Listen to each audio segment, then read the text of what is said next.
ಜಗವೇ ನೀನು ಗೆಳತಿಯೇ. ಎಲ್ರಿಗೂ ನಮಸ್ಕಾರ. ಗೆಳತಿ ದಿನಚರಿಗೆ ನಿಮ್ಮೆಲ್ರಿಗೂ ಸ್ವಾಗತ. ನಮ್ಮ ಅಜ್ಜಿ ಊರಲ್ಲಾಗಿದ್ದು ಹಬ್ಬದ ವೀಡಿಯೋಸ್ ಎಲ್ಲ ಹಾಕಿದೆ. ನಿಮ್ಗೆಲ್ರಿಗೂ ತುಂಬ ಇಷ್ಟ ಆಗಿದೆ ಅಂತ ಗೊತ್ತಾಯಿತು. ಹೀಗೆ ಅಲ್ವಾ, ಸ್ವಲ್ಪ ನೀರು ವ್ಯತ್ಯಾಸ ಆಗಿಬಿಟ್ರೂ ಹಾಗೆ ಇನ್ಫೆಕ್ಷನ್ ಆಗಿಬಿಡುತ್ತೆ. ಸ್ವಲ್ಪ ಕೋಲ್ಡ್ ಥರ ಆಗಿಬಿಟ್ಟಿದೆ ಅಷ್ಟೇ. ಹೀಗೆ ಅಲ್ವಾ, ಒಂದೊಂದು ಊರಲ್ಲಿ ಒಂದೊಂದು ಥರ ಆಚರಣೆಗಳೆಲ್ಲ ಇರುತ್ತೆ. ನಾವು ವಿಡಿಯೋ ಮುಖಾಂತರನೇ ಯಾವ್ಯಾವ ಕಡೆ ಯಾವ ಥರ ಆಚರಣೆಗಳು ಮಾಡ್ತಾರೆ, ಯಾವ್ಯಾವ ದೇವ್ರನ್ನ ಪೂಜೆ ಮಾಡ್ತಾರೆ, ಇದನ್ನೆಲ್ಲ ತಿಳ್ಕೊಳ್ಬೋದು. ಈ ಬೇಸಿಗೆಗಾಲ ಶುರುವಾಯಿತು ಅಂದರೆ ಹೀಗೇ ಹೆಚ್ಚಿಗೆ ಮಾರಿ ಹಬ್ಬಗಳೇ ಜಾಸ್ತಿ. ಒಂದೊಂದು ಊರ ಕಡೆ ಒಂದೊಂದು ಥರ ಇರುತ್ತೆ. ಆದ್ರೂ ಇದು ಕತೆಗಳೆಲ್ಲ ತಿಳ್ಕೊಂಡಾಗ ತುಂಬ ಚೆನ್ನಾಗಿರುತ್ತೆ ಅನಿಸುತ್ತೆ. ಒಂದೊಂದು ಕತೆಗಳು ಒಂದೊಂದು ಥರ ಇರುತ್ತೆ, ಒಂದೊಂದು ದೇವರಿಗೆ ಸಂಬಂಧಪಟ್ಟಂಥ ಕತೆಗಳು ಒಂದೊಂದು ಥರ ಇರುತ್ತೆ. ಇಷ್ಟು ವರ್ಷ ಈಗ ನಾವು ಹುಟ್ಟಿ ಬೆಳೆದು ಪ್ರತಿ 3 ವರ್ಷಕ್ಕೊಂದ್ಸಲ ಹಬ್ಬ ಆಗ್ತಾನೆ ಇತ್ತು. ಆದರೂ ನಮ್ಗೆ ಆ ಕತೆಗಳೆಲ್ಲ ಗೊತ್ತೇ ಇರಲಿಲ್ಲ. ಈ ವರ್ಷನೇ ನಮ್ಮ ಅಜ್ಜಿ ಅಷ್ಟು ಹೇಳಿದ್ದು, ಅಥವಾ ಚಿಕ್ಕ ವಯಸ್ಸಲ್ಲಿ ಹೇಳಿದ್ರೋ ಏನೋ ನಮಗೂ ನೆನಪಿಲ್ಲ. ಈಗ ಮನೆ ಕೆಲಸ ಎಲ್ಲ ಸ್ಟಾರ್ಟ್ ಮಾಡಿದ್ದೀನಿ. ಎಲ್ಲಾದರೂ ಹೋಗಬೇಕು ಅಂತಂದರೆ ಹೋಗೋ ಮುಂಚೆನೂ ಅಷ್ಟೇ ಕೆಲಸ ಇರುತ್ತೆ. ಎಲ್ಲ ಕ್ಲೀನ್ ಮಾಡಬೇಕು, ಎಲ್ಲ ಎತ್ತಿಡಬೇಕು. ಯಾಕಂದರೆ ಎಲ್ಲಂದ್ರಲ್ಲಿ ಹಾಕ್ಬಿಟ್ಟು ಹೋದರೆ ಮತ್ತೆ ಬಂದಮೇಲೆ ನಾವೇ ಕ್ಲೀನ್ ಮಾಡಬೇಕು, ಧೂಳೆಲ್ಲ ಆಗುತ್ತೆ ಅಂತ ಹೇಳಿ ಎಲ್ಲ ರೆಡಿ ಮಾಡಿಟ್ಟು ಹೋಗಿರ್ತೀವಿ. ಮತ್ತು ಅಲ್ಲಿಂದ ಬಂದಮೇಲೂ ಹಾಗೆ ಇರುತ್ತೆ. ಇಷ್ಟಕ್ಕೂ ನಾನು ಹೋಗಿದ್ದು 2 ದಿನ ಅಷ್ಟೇ. 2 ದಿನಕ್ಕೆ ಎಷ್ಟು ದಿನ ಆಗಿತ್ತೋ ಹೋಗಿ, ಎಷ್ಟು ದಿನದಿಂದ ಮನೆ ಹೀಗೆ ಬಿಟ್ಟೋಗಿದ್ದೀವೋ ಅನ್ಬೇಕು, ಅಷ್ಟು ಧೂಳಾಗಿದೆ. ಯಾಕಂದರೆ ಅಕ್ಕಪಕ್ಕ ಎಲ್ಲ ಕನ್ಸ್ಟ್ರಕ್ಷನ್ ನಡೀತಾ ಇರೋದ್ರಿಂದ ಒಂದಿನ ಕಸ ಗುಡಿಸಿಲ್ಲ ಅಂದ್ರೂ ಅಷ್ಟೇ ತುಂಬ ಧೂಳು ಬಂದುಬಿಡುತ್ತೆ. ಈಗ ಫಸ್ಟು ಅಡುಗೆ ಮನೆ ಕ್ಲೀನ್ ಮಾಡಬೇಕು. ಅದೆಲ್ಲ ಮುಗಿಸಿ ಆಮೇಲೆ ಬೇರೆ ಕೆಲಸ ಶುರು ಮಾಡ್ತೀನಿ. ಈಗ ಯುಗಾದಿ ಹಬ್ಬಕ್ಕೆ ನೋಡಿ ಇಷ್ಟೆಲ್ಲ ಸ್ಟಿಚ್ ಮಾಡಬೇಕು, ಎಲ್ಲ ಎತ್ತಿಟ್ಟಿದ್ದೀನಿ. ಈ ಥರ ಅಂದರೆ ಕಣ್ಮುಂದೆ ಇಟ್ಕೊಂಡ್ರೆ ಯಾವ್ಯಾವುದು ನಾವು ಹಬ್ಬಕ್ಕೆ ಕೊಡಬೇಕು ಅನ್ನೋದು ನೆನಪಿರುತ್ತೆ. ಹಾಗಾಗಿ ಈ ಥರ ಇಲ್ಲಿ ಜೋಡಿಸಿ ಇಟ್ಕೊಂಡಿದ್ದೀನಿ. ರೆಡಿಯಾಗಿರೋದನ್ನೆಲ್ಲ ಬ್ಯಾಗಲ್ಲಿ ಹಾಕಿ ಇಟ್ಟಿದ್ದೀನಿ. ಅದನ್ನೆಲ್ಲ ಕಳಿಸ್ಬೇಕು. 2 ಫ್ರಾಕ್ ತುಂಬ ಅರ್ಜೆಂಟ್ ಇದೆ, ಇವತ್ತು ಸಂಜೆ ಕೊಡಲೇಬೇಕು. ಹಾಗಾಗಿ ಕೆಲಸ ಕಿಚನ್ ಮಾತ್ರನೇ ಕ್ಲೀನ್ ಮಾಡಿದ್ದು. ಮತ್ತು ಹಬ್ಬಕ್ಕೆ ನೀವು ಹೇಗೆ ರೆಡಿ ಮಾಡ್ಕೊಳ್ತೀರಾ, ಏನೆಲ್ಲ ಪ್ರಿಪ್ರೇಷನ್ ಮಾಡ್ಕೊಳ್ತೀರಾ, ಅದನ್ನು ಕೂಡ ವ್ಲಾಗಲ್ಲಿ ತೋರಿಸಿ ಅಂತ ಹೇಳಿದ್ದೀರಾ. ಎಷ್ಟಾಗುತ್ತೋ ಅಷ್ಟು ಖಂಡಿತ ಶೇರ್ ಮಾಡ್ತೀನಿ. ಇದೆರಡು ಸೀರೆನಲ್ಲೂ ಫ್ರಾಕ್ ಹೊಲಿಬೇಕು. ಈಗ ಹಬ್ಬಕ್ಕೆ ಅಂದರೆ ಹಬ್ಬಕ್ಕೆ ಮುಂಚೆನೇ ಬೇಕು ಅಂತ ಹೇಳಿದರು. ನನಗೂ ಟೈಮ್ ಆಗಿಲ್ಲ, ಇವಾಗ ಸ್ಟಿಚ್ ಮಾಡಬೇಕು ಇದೆರಡನ್ನು. ಒಂದು ಅಂಬ್ರೆಲಾ ಫ್ರಾಕು ಮತ್ತು ಇನ್ನೊಂದು ನಾರ್ಮಲ್ ಪ್ಲೀಟ್ಸ್ ಎಲ್ಲ ಕೊಟ್ಟು ಸ್ಟಿಚ್ ಮಾಡ್ತೀವಲ್ಲ ಆ ಥರ. ಎರಡು ಕೂಡ ಬಾರ್ಡರ್ ಸ್ಯಾರಿನೇ. ಆದರೆ ಒಂದು ಸೀರೆನಲ್ಲಿ ಬಾರ್ಡರ್ ಇಲ್ಲ, ಬರೀ ಬುಟ್ಟ ಥರ ಇದೆ. ಅದನ್ನು ಅಂಬ್ರೆಲಾ ಹೊಲಿಯೋಣ ಅಂದ್ಕೊಂಡಿದ್ದೀನಿ. ಇನ್ನೊಂದು ಮಾತ್ರ ಬಾರ್ಡರ್ ಸ್ಯಾರಿ ಇದೆ, ಅದನ್ನು ಪ್ಲೀಟ್ಸ್ ಎಲ್ಲ ಕೊಟ್ಟು ಸ್ಟಿಚ್ ಮಾಡೋಣ ಅಂತ ಅಂದ್ಕೊಂಡಿದ್ದೀನಿ. ಇವತ್ತು ಕೊಡಲೇಬೇಕು. ಏನು ಗೊತ್ತಾ, ಕ್ಲೀನಿಂಗ್ ಕೆಲಸಕ್ಕೆ ಕೈ ಹಾಕಿಬಿಟ್ರೆ ಅರ್ಧಂಬರ್ಧ ಆಗುತ್ತೆ. ಒಂದು ಕಡೆಯಿಂದ ಮಾಡ್ಕೊಂಡು ಬಂದ್ರೆ ಸಮಾಧಾನ. ಆದರೆ ಈಗ ಸ್ಟಿಚಿಂಗ್ ಬೇರೆ ಇರೋದ್ರಿಂದ ಮಾಡೋಕ್ಕಾಗ್ತಾಯಿಲ್ಲ. ಅದಕ್ಕೆ ಬರೀ ಕಿಚನ್ ಮಾತ್ರ ಕ್ಲೀನ್ ಮಾಡಿ ಟಿಫನ್ ಎಲ್ಲ ಮುಗಿಸ್ಕೊಂಡು ಅಡುಗೆ ಕೆಲಸನ ಮುಗಿಸಿ ಈಗ ಸ್ಟಿಚಿಂಗಿಗೆ ಕೂತ್ಕೊಳ್ತಾ ಇದ್ದೀನಿ. ಇದಾಗಿತ್ತು ಇವತ್ತಿನ ನನ್ನ ರೊಟೀನ್. ನಮ್ಮ ಥರ ಟೈಲರಿಂಗ್ ಕೆಲಸ ಮಾಡೋರ ಪರಿಸ್ಥಿತಿನೇ ಹೀಗೆ ಅನಿಸುತ್ತೆ.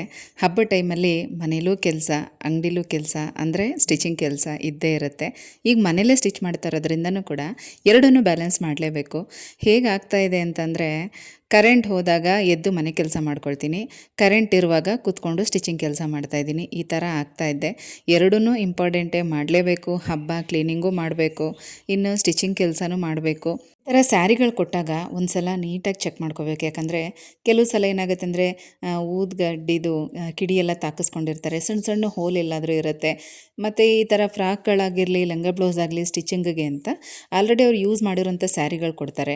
ಕೆಲವೊಂದು ಸ್ವಲ್ಪ ಚೆನ್ನಾಗಿರುತ್ತೆ ಅಂದ್ಕೊಳ್ಳಿ, ಇನ್ನು ಕೆಲವೊಂದು ಸ್ವಲ್ಪ ತುಂಬ ಸಲ ಅವರು ಯೂಸ್ ಮಾಡಿರ್ತಾರೆ.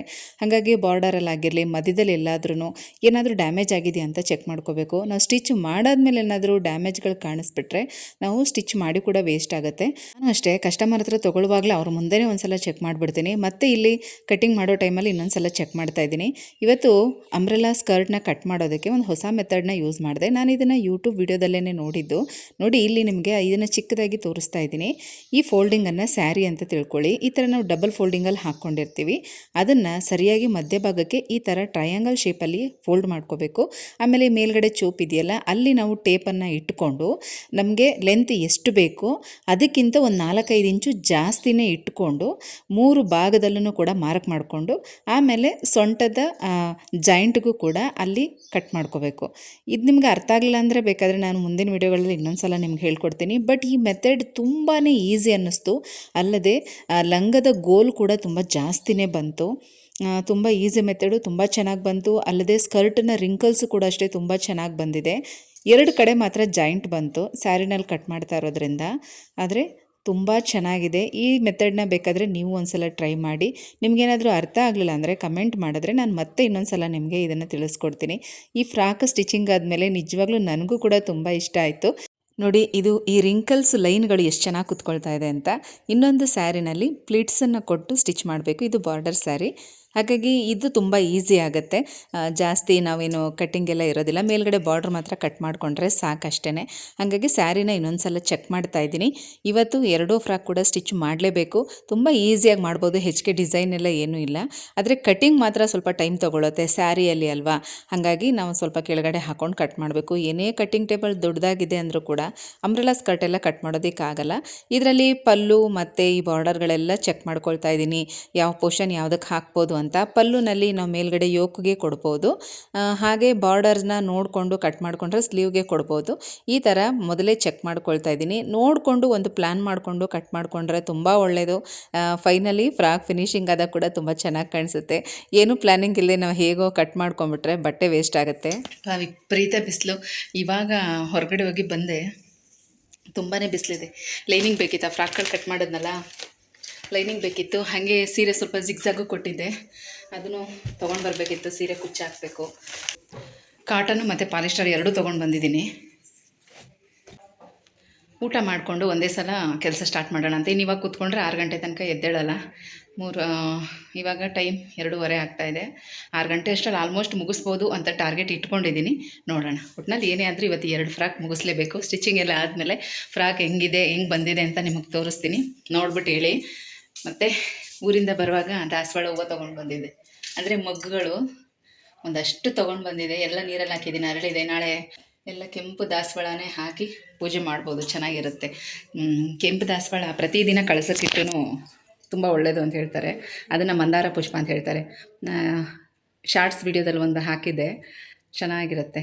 ಸಾಧ್ಯವಾದರೆ ಹಾಕಿ. ಒಂದೊಂದು ದಾಸವಾಳ ಗಿಡನ ಎಲ್ಲರೂ ಮನೇಲಿ ಹಾಕೋಬೋದು. ನಾನು ಭಾನುವಾರ ಊರಿಂದ ಬಂದಿದ್ದು. ಸೋಮವಾರ ಮಂಗಳವಾರ ಆಲ್ಮೋಸ್ಟ್ ಕ್ಲೀನಿಂಗ್ ಜೊತೆಗೆ ಸ್ವಲ್ಪ ಎಷ್ಟಾಗುತ್ತಷ್ಟು ಸ್ಟಿಚಿಂಗ್ ಕೂಡ ಮಾಡಿಕೊಂಡೆ.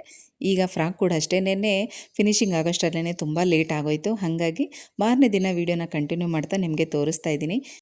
ಹೇಗೆ ಬಂದಿದೆ ಅಂತ ನೋಡಿ. ಈ ಫ್ರಾಕ್ಗಳು ತುಂಬ ಚೆನ್ನಾಗಿತ್ತು, ನನಗೂ ಕೂಡ ಇಷ್ಟ ಆಯಿತು. ನಿಮ್ಗೆ ಹೇಗೆ ಅನ್ನಿಸ್ತು ಅನ್ನೋದನ್ನು ತಪ್ಪದೆ ಕಮೆಂಟಲ್ಲಿ ತಿಳಿಸಿ. ಹಾಗೆ ಕಲರ್ ಕಾಂಬಿನೇಷನ್ನು ಕೂಡ ತುಂಬ ಚೆನ್ನಾಗಿತ್ತು. ಈ ಒಂದು ಫ್ರಾಕ್ ತುಂಬಾ ಶೈನಿಂಗ್ ಆಗಿತ್ತು ಸ್ಯಾರಿ, ಹಾಗಾಗಿ ಈವ್ನಿಂಗ್ ಟೈಮಲ್ಲಿ ಚೆನ್ನಾಗಿ ಕಾಣಿಸುತ್ತೆ. ಹಾಗೆ ಇದೊಂದು ಅಂಬ್ರೆಲಾ ಫ್ರಾಕ್. ಇದು ಸ್ವಲ್ಪ ಟೈಮ್ ತೊಗೊಳ್ತು. ಯಾಕೆ ಅಂತಂದರೆ ಇದು ಬ್ಲ್ಯಾಕ್ ಮತ್ತು ಯೆಲ್ಲೋ ಕಾಂಬಿನೇಷನ್ ಇತ್ತು. ನಾನು ಬ್ಲ್ಯಾಕ್ ಪಾರ್ಟ್ ಅಂದರೆ ಪಲ್ಲು ಬ್ಲ್ಯಾಕ್ ಇತ್ತು ಕಂಪ್ಲೀಟಾಗಿ, ಅದನ್ನು ಯೋಕ್ಗೆ ಕೊಡೋಣ. ಕೆಳಗಡೆ ಅಂಬ್ರೆಲಾ ಬಂದು ಯೆಲ್ಲೋ ಕಲರಲ್ಲಿ ಇರುತ್ತೆ, ಸ್ಲೀವ್ ಕೂಡ ಯೆಲ್ಲೋ ಕಲರಲ್ಲಿ ಬಂದರೆ ಚೆನ್ನಾಗಿರುತ್ತೆ ಅಂದ್ಕೊಂಡೆ. ಬಟ್ ಕಸ್ಟಮರ್ ಹೇಳಿದರು ಅವ್ರಿಗೆ ಸ್ಕರ್ಟಲ್ಲಿ ಈ ಥರ ಬ್ಲ್ಯಾಕ್ ಕಲರ್ ಬಾರ್ಡರ್ ಬರಬೇಕು ಅಂತ. ಹಾಗಾಗಿ ಈ ಬಾರ್ಡರ್ನ ಸ್ಟಿಚ್ ಮಾಡೋದೇ ತುಂಬ ಟೈಮ್ ತೊಗೊಳ್ತು. ಯಾಕಂದರೆ ಅರೌಂಡ್ ಈ ಒಂದು ಸ್ಕರ್ಟ್ ರೌಂಡ್ ಬಂದು 8 ಮೀಟ್ರ್ ಬರುತ್ತೆ ಲೆಕ್ಕ ಹಾಕ್ಕೊಂಡೆ ನಾನು ಆ ಪಟ್ಟಿನ ಸ್ಟಿಚ್ ಮಾಡುವಾಗ. ಹಾಗಾಗಿ ಸ್ವಲ್ಪ ಟೈಮ್ ತೊಗೊಳ್ತು, ಆದರೂ ಕೂಡ ತುಂಬ ಚೆನ್ನಾಗಿ ಬಂತು.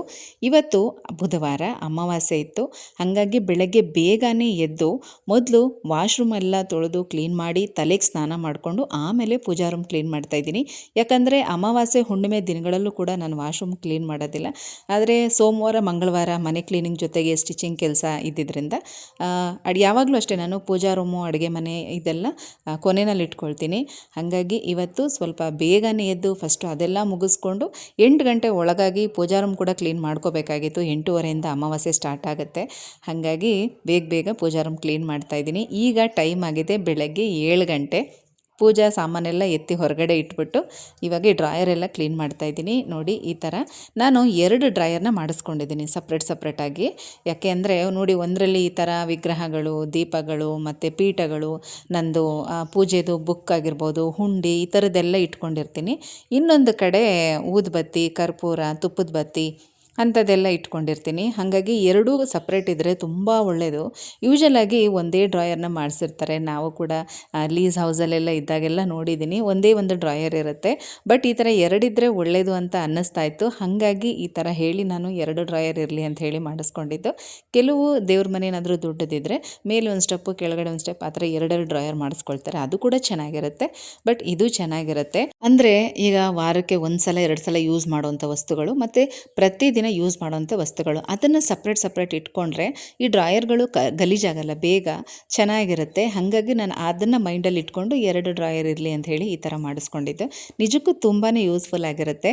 ಒಂದು ಕಡೆ ಜಾಸ್ತಿ ಓಪನ್ ಮಾಡೋದಿಲ್ಲ ನಾನು, ಇನ್ನೊಂದು ಕಡೆ ಮಾತ್ರ ಜಾಸ್ತಿ ಓಪನ್ ಮಾಡ್ತಾ ಇರ್ತೀನಿ.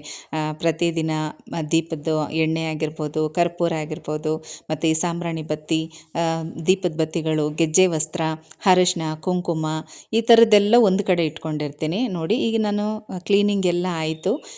ನೀಟಾಗಿ ಚಿಕ್ಕದು ಒಂದು ಬ್ರಷ್ ಎಲ್ಲ ಇಟ್ಕೊಂಡಿದ್ದೀನಿ. ಅದರಲ್ಲಿ ನೀಟಾಗಿ ಧೂಳೆಲ್ಲನೂ ತೆಗೆದು ಒದ್ದೆ ಬಟ್ಟೆಯಿಂದ ನೀಟಾಗಿ ಒರೆಸಿ ಅದ್ರ ಮೇಲೆ ಒಂದು ಪೇಪರ್ ಹಾಕಿ ಎಲ್ಲನೂ ಕೂಡ ಈ ಥರ ಜೋಡಿಸಿಟ್ಕೊತಾ ಇದ್ದೀನಿ.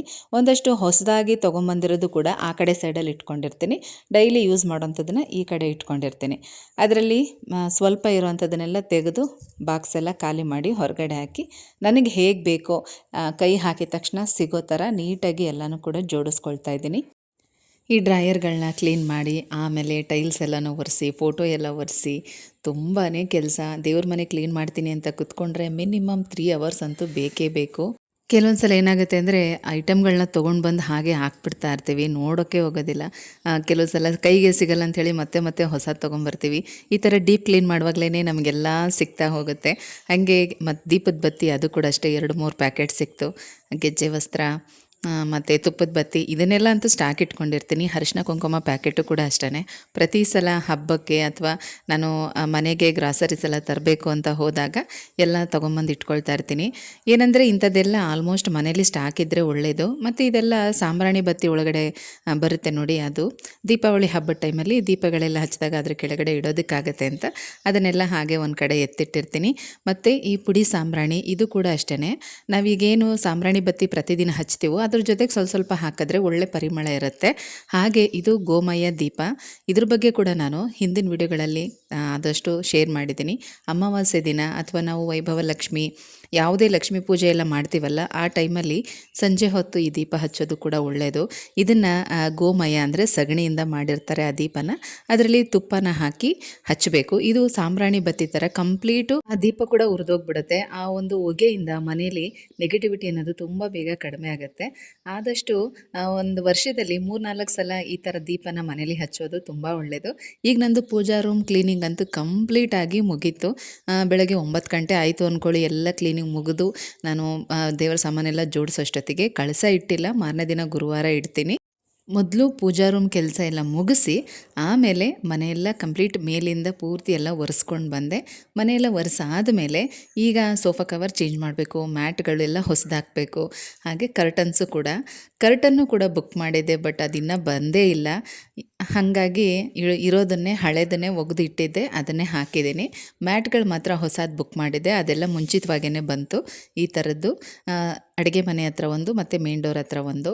ಹೇಗೆ ಕಾಣ್ತಾ ಇದೆ ಅಂತ ನೋಡಿ. ಬೆಲೆನೂ ಅಷ್ಟೇ ತುಂಬ ಕಡಿಮೆ ರೇಟ್ಗೆ ಒಂದಷ್ಟು ಶಾಪಿಂಗ್ ಮಾಡಿದ್ದೀನಿ. ಅದು ಎಲ್ಲ ಲಿಂಕನ್ನು ಕೂಡ ಡಿಸ್ಕ್ರಿಪ್ಷನಲ್ಲಿ ಮತ್ತು ಕಮೆಂಟ್ಸಲ್ಲಿ ಪಿನ್ ಮಾಡಿರ್ತೀನಿ, ಬೇಕಾದರೆ ಸರ್ಚ್ ಮಾಡಿ. ಈ ಮ್ಯಾಟ್ ಕೂಡ ತುಂಬ ಚೆನ್ನಾಗಿದೆ. ಈ ಡಿಸೈನ್ ನೋಡ್ತಾ ಇದ್ದರೆ ಅದ್ರ ಮೇಲೆ ಕಾಲಿಡೋದಕ್ಕೆ ಮನಸ್ಸೇ ಬರಲ್ಲ. ಹಾಗೆ ದೇವ್ರ ಮನೇಲೂ ಕೂಡ ಅಷ್ಟೇ, ಕೆಲವರೆಲ್ಲ ಕೂತ್ಕೊಳ್ಳೋದಕ್ಕೆ ಪೀಠ ಇಟ್ಕೊಂಡಿರಲ್ಲ, ಅಂದರೆ ಮಣೆ ಇಟ್ಕೊಂಡಿರಲ್ಲ. ಅಂಥವರು ಪೂಜೆ ಮಾಡೋ ಟೈಮಲ್ಲಿ ಕೂತ್ಕೊಳ್ಳೋಕ್ಕೂ ಕೂಡ ಈ ಥರ ಮ್ಯಾಟ್ಗಳನ್ನ ಯೂಸ್ ಮಾಡ್ಬೋದು. ಹಾಗೆ ಇದು ಕೂಡ ಅಷ್ಟೇ, ಇದು ಒಂದು 3 ಕ್ಲಾತ್ನ ತರಿಸ್ಕೊಂಡಿದ್ದೀನಿ. ಇದು ಏನಕ್ಕೆ ಅಂತಂದರೆ ವಾಟರ್ ಪ್ಯೂರಿಫೈ ಮೇಲೆ ಹಾಕೋದಕ್ಕೆ ಅಂತ ತರಿಸ್ಕೊಂಡೆ. ನೋಡಬೇಕು ಹೇಗಿದೆ ಅಂತ ಗೊತ್ತಿಲ್ಲ. ಇದು ಅಷ್ಟೇ ರೇಟೇನೋ ತುಂಬ ಕಡಿಮೆ ಇತ್ತು. ನೋಡಿ ಈ ಥರ ಕಾಣಿಸ್ತಾ ಇದೆ.